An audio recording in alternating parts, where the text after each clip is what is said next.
And we are live here in the Terra Virtua studio with Mr. Nick Percival himself. Hello, Nick. Hello. Hiya. Very nice to have you here today on this this fateful day of the launch. Finally, the launch of 10,000 NFTs of your world first NFT graphic novel. Yeah, no, it's great. It's been a lot of work and a lot of sort of tinkering behind the scenes, but it's nice to finally get it out there. Yeah. And yeah, very exciting time, especially for us all at Terra Virtua as well. I know that we've worked very hard with you behind the scenes to create the different editions and the different versions, and to turn what is essentially a completely new IP, a new story with new characters that's never been seen before, except in our relatively soft launch previously. But this is the big wave, the big entrance of the original work of Bloodlines, Volume 1. Yeah, no, it's great. Like I say, it's something that I've been developed for a while and thought about it in various different formats, and then looking at NFT technology and looking at how this can be something different for that. It was a perfect synergy of both things to come together, and it's great to finally get a big kind of mass market version out there for everyone. Yeah. Yeah, and well, I want to come on to that about NFTs and how you found that and how you embraced it. But first, I thought, Nick, might be a good idea for our viewers to learn a little bit about you and your story. How do you feel about launching into some of that? Yeah, well, like I say, for people that don't know, I mean, God, for about 30 years now, I've been a professional comic book graphic novelist artist. So, I've worked for most of the major comic book publishers like Marvel, Boom, 2000, a lot of stuff for 2000 AD. I work on Judge Dredd regularly. I did a lot of stuff for the Hellraiser comic books, a lot of visual storytelling art, really, a lot of Magic the Gathering artwork, film art. It's something that I've done for such a long time. Obviously, like I say, working with publishers, but also working on your own projects, which obviously Bloodlines is. So from humble beginnings at working in a comic shop, so where it all started, I used to work in a comic book shop. I've always collected comics. So I've worked on kind of both sides, the retail and the actual production. And it's nice to now, create something totally new and using all those kind of skills and things that you built up over the years, developing stuff for other people. So what was the big turning point for you? What was your big break, so to speak? It was probably 2000 AD. I mean, for people that don't know, that's it's been over 40 years now. It's a science fiction comic. It's a UK comic, even though it's known worldwide. Primarily known for the Judge Dredd characters, is sort of like a futuristic cop. And when I got work on that was sort of the thing which really sort of took it out there for me. Because he's a big established character, so it was nice to be the artist on that for quite a while and work on him, and then a lot of other characters in the same comic. And then through that, you make the other contacts and you branch out. So that was my first sort of big professional gig. And then from then on, people get to know your work and get to know your style, because I have quite a unique sort of fully painted artwork style. It's not, it's quite different to what you might expect normal comic artwork to look like. It's very, very fully painted. And again, that lent itself to a lot of other avenues, doing, film art, concept artwork, paintings, like I say, Magic the Gathering cards. It's something that's I always wanted to do. I've been drawing since I was like about 5 years old. It's something I always wanted to do. It's just nice to do it professionally. Tell me a little bit about the Hellraiser stuff you do, because I'm actually quite a big Hellraiser fan. Right. Okay. I've watched all the extremely cheesy movies and the slow. Yeah, there's only about 2 good Hellraiser films, and then it all falls apart. But I mean, with the upcoming sort of reimagining and the launch, I think there's a Netflix series in the works. I mean, like, how did you engage and how did you find that sort of Clive Barker IP? It was great because again, I mean, my work tends to lend itself to sort of like dark, gothic, horror related stuff. I mean, that's a genre that I do like to work in, and it's one that I've become quite well known for. So when I was approached to be the cover artist on the new Hellraiser comic book series some years ago, it was quite good because obviously, I spent 2 years painting covers for this comic book, and you got to do all the classic Cenobites. So you're doing Pinhead, and all the other sort of main characters. And we got to design a new female Pinhead character that they introduced into the comics that took the mythology, the Hellraiser mythology, in a different direction. And I used to get notes back and forth from Clive Barker as well, which was great. You know, you come up with cover No ideas. way.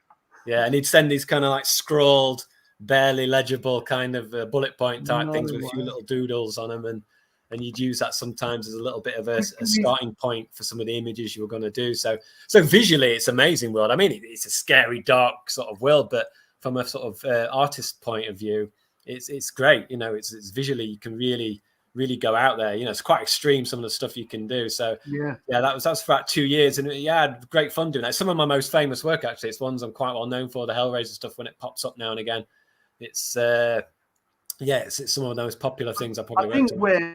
I think where you excel, Nick, is this is something your art just oozes. It's this sense of a much deeper lore, a sort of a tip of the iceberg. Because when you talk about these IPs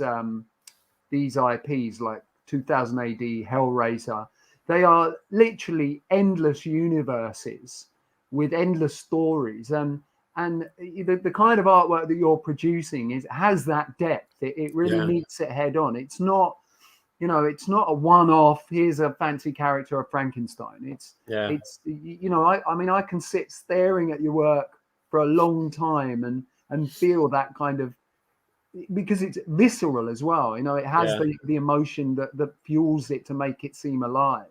Yeah, I mean, I tried to make that. So, I mean, I think a lot, because it comes down to the style, because it is fully painted.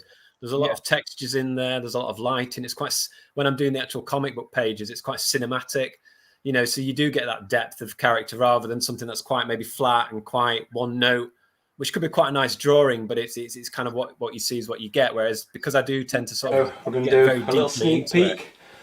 There you go. There's a video of me in the studio, a work process video that shows some of the process. And like I was saying, it all starts with a traditional pencil drawing. So however polished the final art looks like, it's always got to start with something basic. And this is one of the Bloodlines pages here that you can see in progress.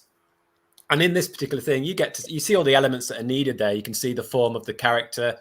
It's really just for my benefit, so I can, because obviously I'm going to paint this. This isn't the final page. It's really for my benefit. I can see where the form, where the lighting's going to be, just to get it clear in my own head, the composition, the action, that kind of thing. What I found very interesting about the way the steps you take in this is you do the outline of the characters and the scene. But then you literally draw. Your pencil drawings have so much motion. You've got the direction of the brush. You can see the brush strokes that are going to come onto it later. Yeah, I think it's because at this stage it's so spontaneous. It's about getting all your ideas down on paper quickly. So you've got an image, and there you see the final fully painted piece. So you can see the difference between the two images. You can obviously recognize it, but you know, this is all about. Then when it gets to this stage, it's all about rendering and lighting and effects and so on. So it's a process I use on all my artwork, and not just on covers. A lot of times you see maybe a nice fully painted cover, and then you open up the comic and it's quite more simplified artwork inside. Whereas I do, and you'll see it in Bloodlines, is every panel, every page is fully painted. You know, you could take one little panel, and that in itself could be its own separate painting, its own kind of like detailed image, because I like to keep that continuity of what you see, you know, say on a cover or at the beginning, right through the whole story. So, and again, it, you know, and it lends itself perfectly, that kind of style, for very cinematic storytelling with lighting and textures and special effects and so on. So it's quite a different style of comic art, but for the kind of projects I do and the kind of stuff I'm associated with, it lends itself perfectly to that particular genre. Yeah, no, indeed. I mean, that kind of dark, foreboding sense of atmosphere in your art just works so well with the stories that you do. Cheers. So and then let's bring it up to modern day, and I wanted to ask you a little bit about how you came across NFTs and how you know, like how did that story unfold? Yeah, well, again, I mean, I've sort of heard about it a little bit on the sidelines, like probably a lot of people. Obviously it's all fairly new, the whole kind of crypto art scene and so on. You know, it's new territory, and obviously from me working with Terra Virtua on this. I'd known Gary since the video game industry. You know, he's one of the main guys at Terra Virtua. And he initially got in touch and explained a bit more about some of the ideas they had and some of the things they were thinking about doing in that space, and some of the things that you could do from a technological point of view, and how that could, you know, maybe be attractive to artists and, you know, people, creators, so to speak. And obviously, initially, I'm a bit sort of like, okay, I don't fully understand it, but it sounds interesting. You know, I'll take that conversation, you know, and whatnot. So it was that kind of thing about more sort of selling me on the, you know, what you could do and how this whole digital collectibles was becoming a thing. You know, what NFTs actually were, and you know how it was working in that particular space. So, you know, we suggested trying a few pieces of artwork. You know, let's just see how sort of artwork goes in this particular format. And and it just opened up a whole new avenue, really, because it's obviously, you know, you see digital art, you see this kind of stuff a lot, but it was more the fact of the things the technology could add to it, the extras we could do to it, the things with animation and sound and effects and stuff, and to enhance what would just be a normal static 2D image. And then also the collectability angle, that people could actually kind of own this and properly, tangibly own it, rather than just say, have a picture on the computer or whatever. It wouldn't be like that. It would be, no, you've actually got this limited edition original piece of artwork, you know. Like I said, that you could enhance in from a technological point of view. So like I say, we tried things out and it was great. It was all new territory, but you know, I jumped in, and I think it was about a year ago in Halloween that we did a little bit of Halloween collection of some of my dark pieces of artwork to test the water, to see how things would work. And it went down really well. And it just became another avenue for, I think now, for artists to get their work out there and build a fan base and make a name for themselves, and you know, come up with some interesting new ways of showcasing artwork. Yeah, I mean, obviously NFTs for us is a massive thing, and it's what we're trying to do at Terra Virtua is take what is, you know, up until now quite an unknown and niche commodity, and explain it and help a much bigger audience than is currently engaged with NFTs understand it and embrace it. I mean, the beauty of an NFT is it's utterly and totally unique. So if you own Bloodlines as an NFT, or your copy of Bloodlines, no one else can, unless you sell it on or you trade it. It can never be copied. It can never be forged. I mean, some of the visuals can, but you know, that's not the point. You don't actually own it. And exactly, because I mean, visuals, you could say that about anything. You can have a print of the Mona Lisa, but you don't own the Mona Lisa. You know, I mean, it's not. You know, I think, like you say, if you own a Bloodlines edition or one of the limited editions, you know, that's like having a rare comic book or a limited edition thing that can rise in value over time. You know, it's a proper true collector's item. You know, and you own it, and like I say, you can trade it or you can just hang on to it, and obviously it's always going to stay in mint condition, you know, because it's in the digital format. Yeah, well, that's very interesting, because a lot of the comic book market, the secondary market, the traders market, really does place a lot of emphasis and dependence on the condition. Oh gosh, yeah. The copy. Suddenly, all that is out the window. I mean, what do you think that means for collectors? Well, I suppose it's a safety net in the sense that you've got something where it's going to retain its value because it can't deteriorate or be damaged in that kind of thing. And I think with the blockchain technology, where you know an online ledger of where your particular issue is on the chain, then you know that if you've bought a first item or you bought a limited item or whatever, that's solid. You know, that's rock solid. It's not going to change. You know, and I think like with Bloodlines being the world's first, you know, original NFT graphic novel, you can never take that away. It doesn't matter what comes next on the pipeline or whatever. That's fact. That's kind of blockchained and sorted. So, you know, it's a bit like, I imagine sometimes, you know, if you think about it, you bought the very first comic book, so to speak, you know, that in a sense is the very first comic book. There's been loads of titles since then but whatever, no one can take away something that's. If I were to ask you where is and who bought the very first comic book, do you know?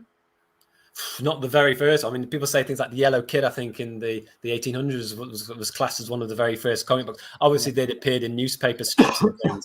But you imagine you imagine owning a copy of that, or even just like the very first Marvel comic or something, you know, like the actual original Fantastic Four, you know, #1 in terms of that kind of thing. I mean, these are things that they came out decades ago, and they've been reprinted since, and you can get different versions since. But you know, it's not it's not the original one from those years. Whereas something like Bloodlines at this stage, when it launches, and you know the limited ones on the mass market ones, that's it. That's an original at that time, you know, and that, like I say, you can't take that away. That you'll always own that, and it'll always be the case. And more importantly, 100 years from now, when the world looks nothing like it does now, if we're still here, when someone asks you or your great grandchild, where was the first graphic novel, you know, or the first NFT graphic novel, you can trace back where it is, who bought it, when it was created, because the blockchain works like a digital ledger. I think that's the thing. I think that's what the education that needs to be, you know, people need to kind of understand that's solid and that's fact, you know, and that's where value comes from. You know, that's how an item, any collectible, increases in value, because it's the first, and it's, you know, it's of that time, and like you say, because it stays in mint condition, it's not like it's fallen apart over those decades either. You know, you can look back and it's as good as it was the day you bought it. Yeah, no, it's an amazing I mean, thing. it's a lot to get your head around, I think, for your mainstream comic book collector. But you know, this technology is not going to go away. You know, it's always going to go in one direction, so it'll always be going that way. You know, it's just it's an adjunct. It complements the normal comic book market. You know, have you have you had a challenge explaining to people, friends and family in particular, what you're doing with NFTs? Oh God, what's it all about, Nick? I think it is. I think it's and for people that obviously people don't know anything, it's quite an uphill battle to kind of explain the format. And then you've also got people who are a bit more savvy and think, well, I know about digital comic books. I can buy a digital comic. I'm like saying, but that's still not the same, because you don't kind of own that in a sense. You've just downloaded and paid for it or whatever. It's not the same as actually owning on the blockchain that item, you know, and people can't, you know, you do own it. And I think it's that kind of collector side of it that people are just starting to twig. And obviously, you know, we're doing some quite unique things with Bloodlines and other things down the lines in terms of the format itself. So it's not even like your traditional digital comic. You know, we've got the animations on the covers, and we've got all the things like the extras and things you can get behind the scenes material, you know. So it's like almost having this full multi-format Blu-ray type thing with all these extras and bells and whistles as part of the product, you know. So there's that angle as well. And and I think it's people just, you know, people had the same conversation before they were downloading music and buying DVDs, and it's just, you know, it just takes a bit of education and people to try it and see that it's actually pretty cool. Yeah, absolutely. I mean, it is this concept of earning by owning something that's virtual, it's not tangible there. You can do things with it that you wouldn't be able to do with the physical thing. Like, you know, I'm looking at here, these are some of the concept sketches, which we've made available in some of the other versions, in the more expanded versions in the variants. And that's the sort of thing you never get a chance to really see unless you know. I mean, it's great. Because like I say, in some of the versions you've got the pencils, and then you can go straight from the pencils and fade into the fully painted final page, so you get to see how the process works in real time, you know, through the whole thing. And you get to see how things changed as well, which is always, people always like that kind of stuff, that, oh, I made certain decisions in some parts of it, and then I changed it as it got to the final page. And people like that kind of, you see behind the scenes and into the head of the creative why they arrived at the decision they did, you know. It just makes for a much more sort of like, you know, decent package of material at the end of the day, because it's all there. It's nice to include it, you know. Absolutely. Yeah. I'm just playing the little trailer we've got of it here. So I think this is like a bit of a montage that just kind of shows you. I mean, this is the cover you get with the version we're launching today, and then you've got little snippets of teaser artwork from some of the animated covers, some of the pages, just to give you a flavor. And you can tell just by looking at this the kind of genre it is, and got crazy creatures in it, and, you know, a list of compelling conflict characters, a lot of danger. It's very kind of like stylized, you know, kind of a post-apocalyptic dystopian sort of strange world where these emotions have come to life and sort of taken over, and you don't know exactly why this has happened or you know, what the outcome's going to be. But then it focuses on a core group of characters that band together who finally meet each other in the first volume of the graphic novel, and again they'll go on to discover why the world's happened, why this has happened, and what's changed it, and the threats that are there. So it's visually, it's very kind of like, you know, kind of, I imagine, to me it's like doing a crazy big budget film or something, or the first series of some new dark TV series. You know, it's to get people hooked, get people into the story and the characters, and you know, hopefully becoming a long-term thing. So I'm really intrigued to sort of know the how the origin of the story came about. I mean, was this something that you were milling over for a long time? And you know, where did the concepts come from? I think the concept, certainly. I mean, you know, obviously every artist probably has always got some projects they're tinkering with and thinking about alongside their regular gigs. And this was that, you know, something, you know, I've been thinking about for a long time, you know. And it was this really idea of, you know, I was thinking about things like emotions, you know, empathy. You think of all these, you know, feelings like rage and hate. And I'm thinking, well, what happens if these things became real almost, if they became like tangible kind of creatures or entities, and what kind of, how would that, what kind of world would that look like, you know? Whereas imagine these towns and cities are overtaken by these like rage type demons, and we've got things like panic attacks, but they're like personified, and things like what's this one here, Nick? That was going to be like, this is going to be a piece of concept art that would probably, this is actually more apparent in the second volume that I'm working on. When they're on their quest, they come to like a town that's completely consumed by rage. So it's almost like hell, but in our earth. Wow. You know, everything's burning hot, and this is the queen of this like rage sort of town that they come across. So it's very much like a visual personification of like pure hatred and pure rage. And obviously in this world, there's all these dangerous areas they have to go through. Some of these areas are ruled by despair. So that's a completely different look. It's a very kind of like downtrodden look, where every person that's there is almost like a hollow shell of themselves, because they're like conflicted with despair. So it's taking these emotions and feelings and so on, and making them tangible creatures and threats to this sort of core group of characters that has to navigate this world, find out maybe how this kind of thing happened and took over, then survive in it. It's you know, it's a nice sort of quest story, but with these kind of very sort of conflicted, damaged characters that lead the narrative. There's one in here. I'm trying to find it. It looks like a young girl in a meadow. Yeah. I'm trying to find early where. On, I think it might be a little still of it. There we go. Just missed it. Yeah, it's only on briefly. I just creeped by it. There, we're almost there. Yeah. So this is a complete contrast. This is quite good, because this is like, again, it's this scene sort of appears early on in the graphic novel, and this was some of the concept art I just did for myself, so I could kind of get it straight in my head and visualize the sort of thing I wanted to do.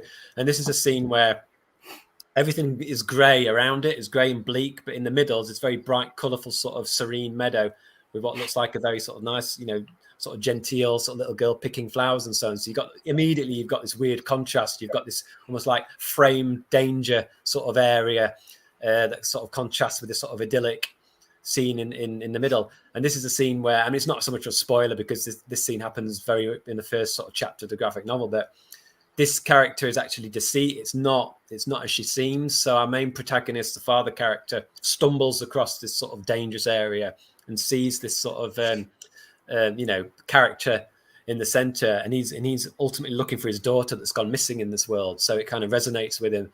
And you assume it's like, is everything, you know, look, this is gentle sort of thing surrounded by this danger. So his father's instinct is to, you know, go in there.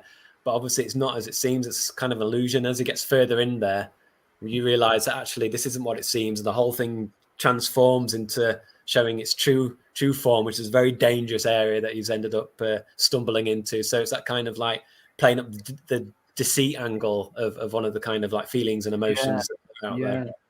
Because I remember a bit in the comic, in the graphic novel, where the father he finds his memories pulled back towards a time before all this, when we get flashbacks, or something, and he's struggling. He's saying, no, I've got to stay focused. Exactly. Despair. Yeah, I mean, he's a damaged character. You sort of hear his narrative in first person, and it's a little bit of that. Is it an unreliable narrator? You know, we're only getting his point of view. So has this really happened the way he's saying it has? We're not 100% sure. Or is he been damaged by the world that now exists? And we get flashbacks to his previous life. And it's quite nice. You kind of see him in one panel where it's present day and he's all sort of suited up, you know, ready for apocalyptic battle. And then we suddenly flash back to a similar sort of panel composition where he's like this janitor in his day job, you know, when the world was normal. And you get snippets of that, of previous lives of the characters. And it's like, well, how much of this is real and how much is really sort of in the mind of somebody who's maybe kind of been very damaged by the scenario that we're now in. And I wanted to keep a sort of deliberate ambiguity there, because I imagine this to be like a bit like a first season. So you don't want to give everything away. You don't want to explain everything. It's very much kind of like sowing the seed for where the story's going to go and how it's going to evolve. Nice, fascinating stuff. So we're looking at here, I just want to have a look at some of the pages from the version that's launching today. Haven't actually got it in the reader, but this is that was the inside cover, and then the contents page, and then the intro page, which sets. We get a little quick synopsis there, which is, imagine you buy a book in a store, and that's like what you read on the back of a book to kind of get you, you know, a little bit of a synopsis for the storyline. So that's just giving you a bit of an idea of, you know, what it's about. And then we kick off into straight in there, yeah. And that's what we just described a while ago. You know, we start off in this, what is this beautiful, almost pre-Raphaelite-esque type, you know, John Waterhouse, you know, meadow.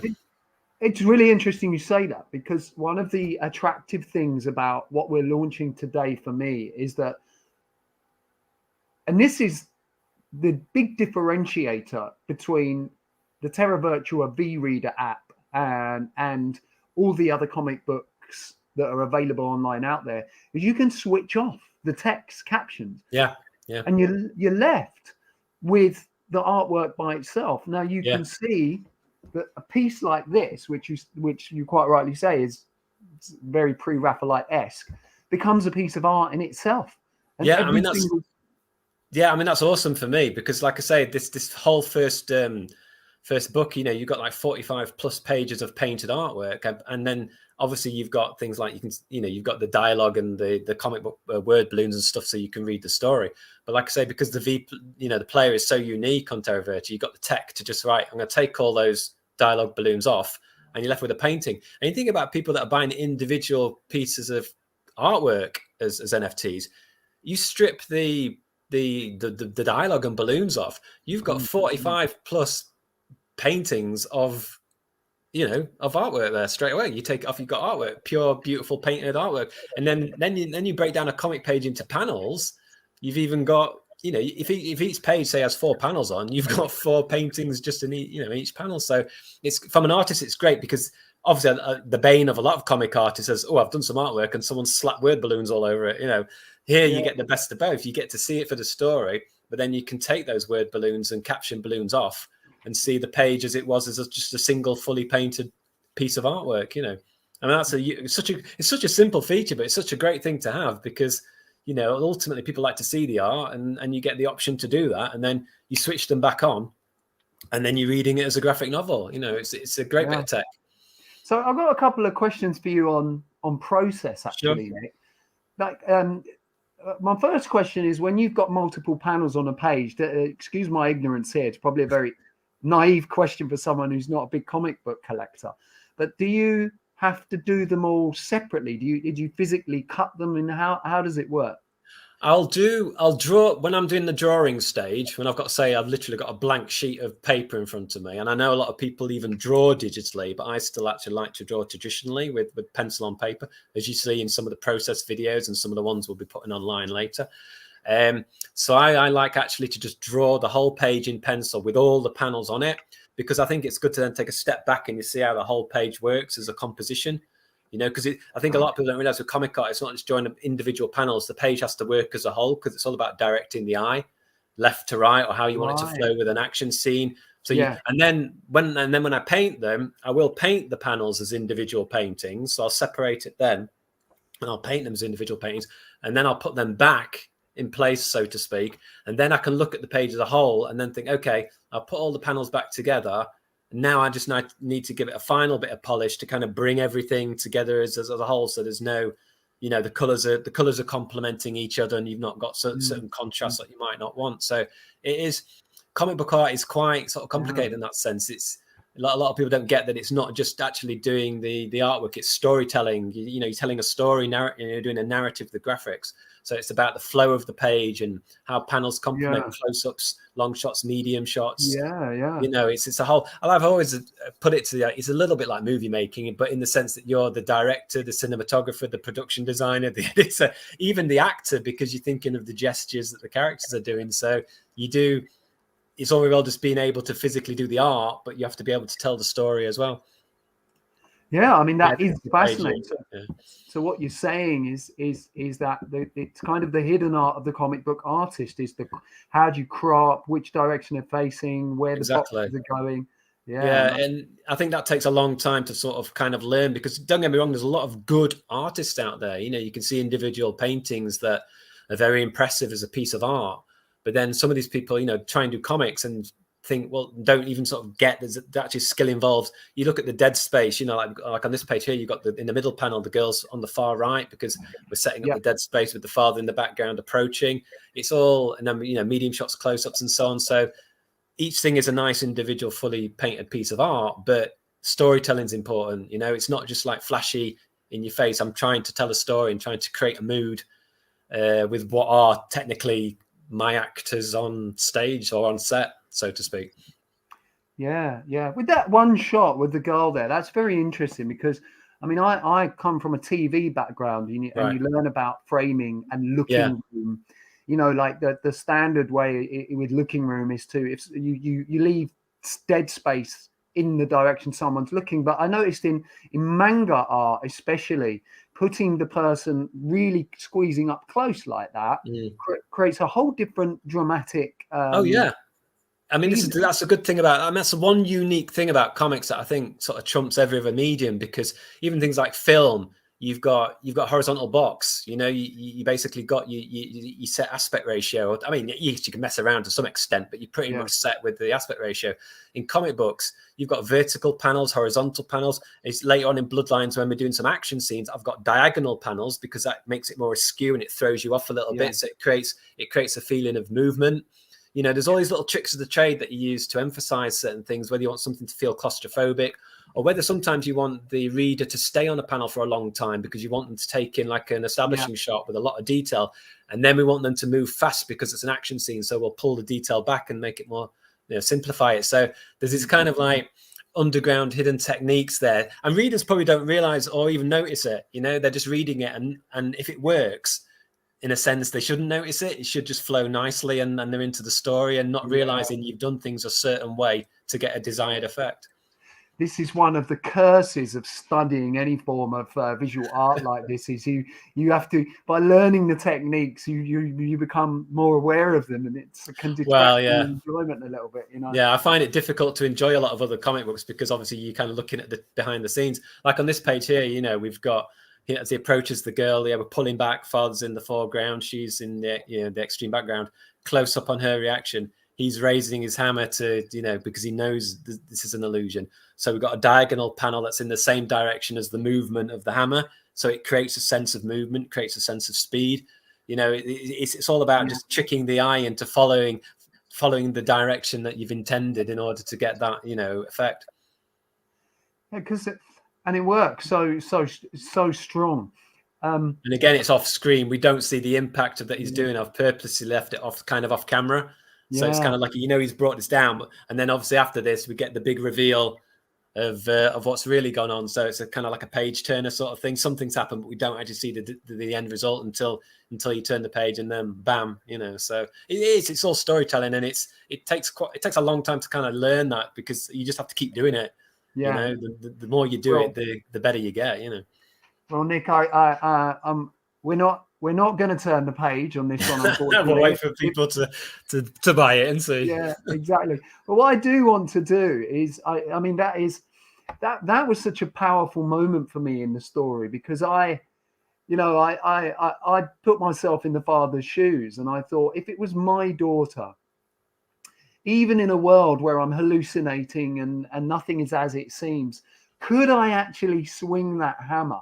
Yeah. How sure would you have to be that it wasn't actually your daughter? Yeah. Oh, that's great to hear. It's nice to hear that it's had that kind of reaction. Such a dramatic thing. It was almost that test. Yeah. That God gives Moses on the mountain, or I can't. It's not Moses, but you know the one with the dad. Yeah. And I that's always traumatized me, that story, because I thought, how could you possibly ever do that? But what I do want to go in is I would like to have a deeper look at a couple of the characters. Sure. And the father, for me, is the most complex, and there's some very interesting commentary I think we can make about it. So I'm just going to upload a little vignette we've got of the father and play this. Cool.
There you Cool. go. Yeah. Yeah, so just talk to us a little bit about father and how he's evolved. Yeah, I mean, obviously, I'm a father. I've got 4 kids. I kind of can relate to that. We didn't say that. I think that's an important thing to say.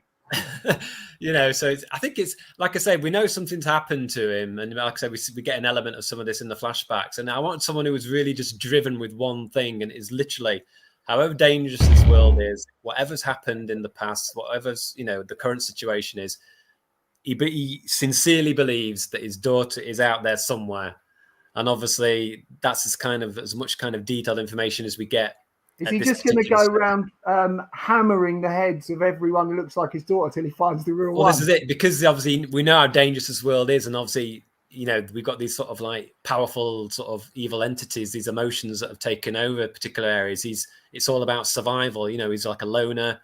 He's damaged, he's conflicted, but he's got this one kind of true path, and this is literally to find his daughter. And as he says, anything that gets in his way is cannon fodder, so to speak. This is the one thing that he's after. But as you see the story develop, he goes about it in a slightly askew, strange way. We see where his kind of lair is in this cave, and he's building some sort of armor and bits and bobs for himself for this quest. And you're not quite sure why that is the case, what he's actually doing. And I think it's quite nice to keep it, is everything as it seems? And like I say, I know, but I don't want to give that away.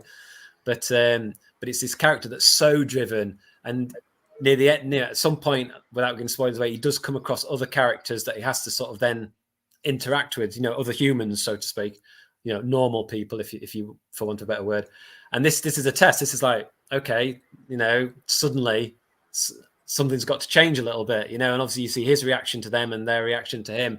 And that's how the story is going to evolve and develop. And we're going to see some of these characters change. And, is there going to be some more room for empathy? Because the thing about Bloodlines is it deals with all the dark emotions, but then you also have to ask yourself, there's a flip side of that. What about the good emotions? What about love? What about caring and compassion? They're equally as strong, surely, in their own way. Yes, at the moment, it appears that this is in short supply, and it's been taken over by the more antagonistic, sort of dangerous feelings and emotions. But there's got to be a flip side. And that's part of the quest to see, are there pockets in this world? Are there places where these sort of sympathetic emotions and passionate emotions are strong, and communities may exist there? And maybe this is how it can be turned around, and we'll see. I mean, ironically, it's a little bit kind of what's been happening in the world over the past sort of maybe 5 to 10 years to some extent, which is not intended, but you do have very diversive and, antagonistic groups on either side. And it's what's fueling that, and in Bloodlines, it's more of a fantastical nature, but you do get elements of that. And that's really interesting what you say, it's because what you're referencing is what's happening in society today. Not to be trite about it, but I think certain things have happened in history that have shaped storytelling and sort of global consciousness, and you can see it. The early films and entertainment of the 20th century were all goodies and baddies, and Indiana Jones bought the Nazis, and James Bond with the Russians, and I think. And then we get to popular culture, sort of like fantasy entertainment, genre entertainment has always reflected the mood of the times. You look at them and people were afraid of things like radiation and the atomic stuff in the 50s and what was going on in the 60s. And this kind of genre material has always been very good at kind of dealing with those, but doing it in a fantastical way. So in a sense, disguising it. So rather than just being upfront and saying, we're talking about this, we're talking about race, or we're talking about, religion or whatever. It's wrapped up in sort of like genre material storytelling, so you can address those hard issues to some extent, but in a kind of imaginary way that still allows you to have that impact. But you're not preaching to people in a sense, because you're doing it in a storytelling form.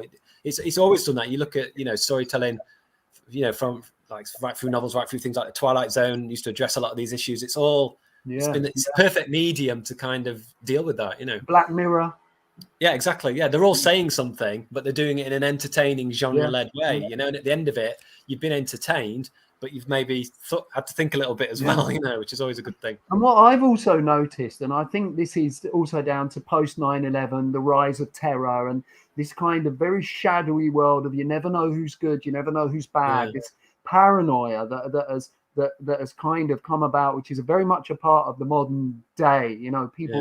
People anti-government, anti-authority, decentralization, even the rise of NFTs and crypto. It's like a new human consciousness and perception which transcends national and international geographic borders and becomes kind of tribal almost identities online. And you can see this reflected in everything from Netflix series to big films to your comic book story here, where we're not given any answers. It's up to us to decide. I mean, and that really did, it really did fuel things like dystopian fiction and post-apocalyptic fiction. Everything kind of went that way, and to some extent that in itself has become a cliche.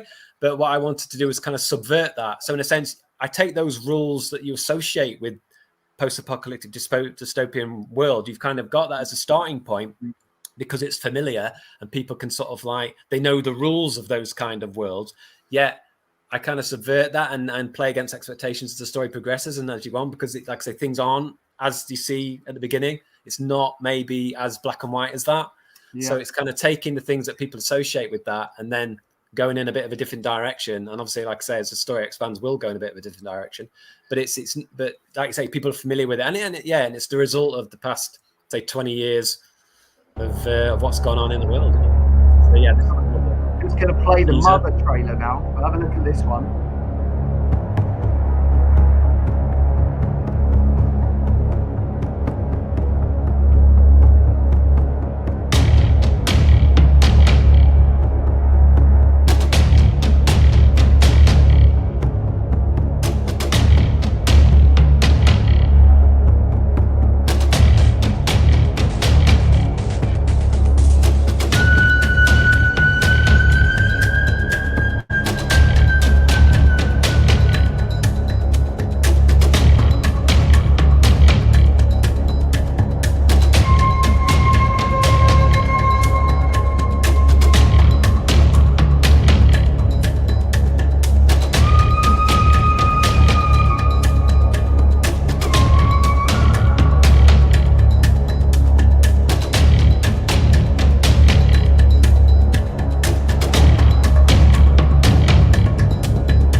Again, one of our other protagonists in the storyline, and she's slightly different because she comes from a community. So where you've got father who's a very isolated driven character, she's actually from a community that are kind of hiding out, in little pockets, trying to survive and hide from these dangerous entities.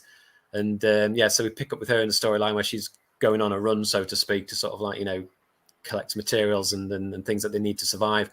And it's all about, like I say, you see in a little bit of the teaser there with the narrative, it's like who she can trust, who she can't trust. You know, she's within this community, but again, you know, there's rumors, there's things like maybe they've been infiltrated, maybe not everyone is quite as they should be. And as you can see there, there's one particular thing that happens later on that kind of sort of emphasizes that. So yeah, it's a contrast to Father, so to speak. You know, I've kept them with these very sort of like symbolic titles. We don't learn their names in the series. We've got father, son, mother, and daughter. These 4 kind of core characters. There will be others, but these are the core. But they had lives before, didn't exactly, they? Exactly. Yeah. The world changed, and it's kind of like change in the sense of what they've had to become in order to survive on a daily basis, but then what they need to become in order to kind of like go beyond that, you know, to go beyond just surviving. You know, it can't be about just surviving. It's got to be about what's next. What can we become? You know, and so she's an ideal contrast to the father character, so to speak. Right, should we have a look at another one? We're gonna go for it. Yeah, let's have a look at Son. Cool.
Son. We kind of see later on that we kind of meet 2 characters at once in this particular thing, son and daughter, and they're kind of like a team, you know, going out sort of scouting areas and so on. And he's kind of there. I mean, he's there as a little bit of comic relief. He's got his own kind of like serious background, as we'll find out, but he's the kind of guy that's, you know, he's quick, he's nimble, he's kind of like sent out basically to do a lot of the dangerous stuff. Yeah. And as he says in there, you know, he always feels like he's maybe being used a little bit as bait. You know, they'll send him out, you know, to acquire things, which when effectively he's really being used as a distraction to sort of draw some of these entities away. There's a scene early on where he's sent into this town and he gets attacked by what is known as a panic attack. Now, we know generically what a panic attack is, but in this world, a panic attack is exactly literally as it sounds. It's this huge wave of kind of entities and creatures, almost like a tidal wave that's flowing over him, trying to get hold of him, trying to sort of, you know, grab hold and turn him into a gibbering wreck. And that in this world is what a panic attack actually is. So he's got to get away from that, where he's hooking up with this character immediately who's called Daughter, and they kind of like drive around and there's a beat up old jalopy truck as a kind of twosome group. With what is known as a map. The Daughter character has this kind of map, and we're not sure what this map is, but it's kind of like, does this lead to kind of like a safe place, or a more, you know, a place where these emotions maybe haven't got that stranglehold? And again, that's something to be explored. But it's there's 4 basically completely different characters, and it's only at some point when we see these characters come together and see how they have to interact with each other. Let's have a look at the we'll see the last one. You mentioned the last one here. Here we go.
So that's the daughter character. I mean, I've got 3 daughters, so it's a character that's quite close to my heart, and I quite like this character actually because she's quite cool. She's scarred, and you don't know why that is. I mean, she's physically scarred, so you know something's happened to her in this world, and that's obviously not something probably quite traumatic has actually occurred. But she's super intelligent. She's hyper intelligent. So even though she looks like kind of small and vulnerable, it's her intelligence that allows her to survive and manipulate and so on. And she, in a sense, does actually manipulate the son character quite a bit by sending him on these dangerous runs and so on, while she's sort of in the safety net, with this map that she's got that potentially could lead to some sort of salvation. So I wanted to come up, 4 archetypes, 4 different characters that individually all stand out, but in a sense, when we do bring them together, maybe forced to interact in order to progress through this dangerous environment that I've created. Well, it certainly looks like a very dangerous environment, but I'm sure it's one that our audience are going to thoroughly enjoy and embrace. Hopefully, yeah. So, tell us a little bit about what's coming up next for Bloodlines, then. Yeah, well, like I say, I mean, it's fully plotted, so I know where the story's going. I know the end point. Like I say, a lot of writing is super important. You know how the story ends, and you can mess around with a little bit of how you get there. But if you don't know where you're going, see 6 seasons of Lost for that for that kind of analogy. So yeah, I do know where it's going to get up. So I've been working on and off on Volume 2 at the moment. I think at some point down the line we're going to have a teaser from Volume 2. One particular project that'll probably be announced maybe in a few weeks, and again, so it's going to we're going to expand more on these 4 characters. Obviously, new characters will be introduced as well, but we're going to stick with this core for our 2nd season. I like to see it a little bit more as seasons rather than like volumes of books and things. I imagine if you imagine this Bloodlines that we're launching today, that's like season 1 or like a very extended pilot, and the next one is season 2. So you have that maybe a little bit of time jump, maybe even between some of the volumes or whatever, but we keep the storyline going. So I've got a clear idea of where it's going, and I'm so many ideas out there, so many different things I haven't explored yet. It's nice to have that freedom to really express that using all the skills I've acquired for 30 years of doing comic books for other people, and kind of like really jump in there and develop something and express something totally by myself. Yeah, and I mean, we're beginning to see more movement towards NFTs in the comic book world. Sure, yeah. And some of the big marketplaces are starting to embrace them, and we're yet to really until the drop of Bloodlines today, we're yet to really see a fully fledged NFT, so to speak. Especially, I mean, this, like you say, this is like an original thing. I know some other people are dipping the toe in the water, but I think at the moment that's just like a lot of reprints of stuff that's existed for decades. So it's not new. Whereas the nice thing about this is it's new.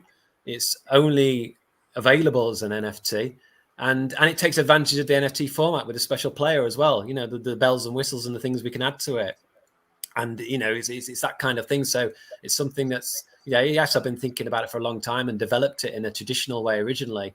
But this was the perfect opportunity to sort of really get into it and tweak it and make it something different and new in this space. And as you said earlier, it's a world first, So if you want to get in, want to grab something that is the world first, and that will never change, hopefully this is the time to do it. Yeah, not only will it never change, but you'll be able to show that you were one of the first buyers. Absolutely. Which is and like I say, we've got the big version, where there's 10,000 copies, but we've also got limited editions as well, so with extras and so on. So there's something for everybody, really. We wanted something that would be accessible to your mainstream, but then also something for your very hardcore serious collector as well. So it's nice to have a project where you can adapt for various degrees of people and the various degrees of how they go about collecting things. Yeah, very true.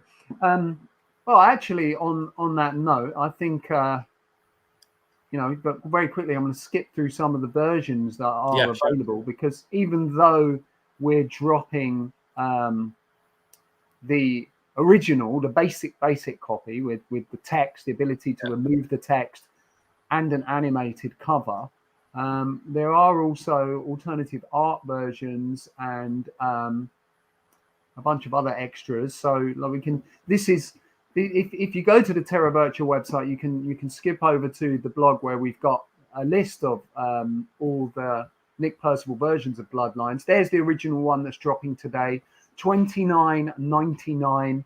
There are 10,000 copies. It's an amazing deal considering the level of the art that you're getting and the fact that it's an NFT. So if you're a speculator or an investor, this is going to be very interesting to you from a future-facing perspective. And then for slightly more, around the $100 mark, we've got variants with different covers, different animated covers there. Again, they have the art only and text only version. And then the next step up for $200, you also get the concept art, the original sketches, sorry, of each of the comic. You can, at the click of a button, you can change from viewing the fully painted version to the sketches that are underneath them. And then, of course, we move on to the director's cut, which is much more expensive. It's a very, very limited edition, only 10 available. And you get concept art, you get 6 different covers, all animated. You get the original pencil sketches, you get everything in this one. So yeah. For those of you that are interested and are higher spending collectors, this is definitely a worthwhile purchase from an investment point of view. And then later on this month, we've got something very special coming, which I won't spoil the surprise today, but there's an even more limited edition version coming, which will also be priced at a higher, more equivalent rate. So thank you very much for that, Nick. It's been a pleasure as always. Mosquitoes in the house. They're getting involved, and maybe they aren't mosquitoes. Maybe they're the beginning of something. It's the beginning of something, Chris. It's the end. Then they come. Then the locusts. Then the panic demons. It's all going that way. Great. So, Nick, thank you ever so much. That's been great. Everyone else watching, please head over to Terra Virtua, click on Marketplace, click on Nick's section in the art section, and you'll see Bloodlines available to purchase very, very shortly. And I think that's all from me. I'm actually gonna post a link in the chat for everyone who's interested. That's coming up now. Unfortunately, I can't. I don't think people can copy this, but you'll be tweeting it anyway, won't you? Yeah, we'll be tweeting it out. We'll be giving you links direct to the site. So yeah, I'd just like to say I hope everyone enjoys it. You know, it's been a labour of love, and there's more to come. So if you want to get in at the beginning of something, then this is the place and the time to be. And it'd be great to get some more volumes done and let the story carry on. Play out as it will. Yep, thanks very much, Nick. Thank you, everybody. See you soon. See ya. Bye.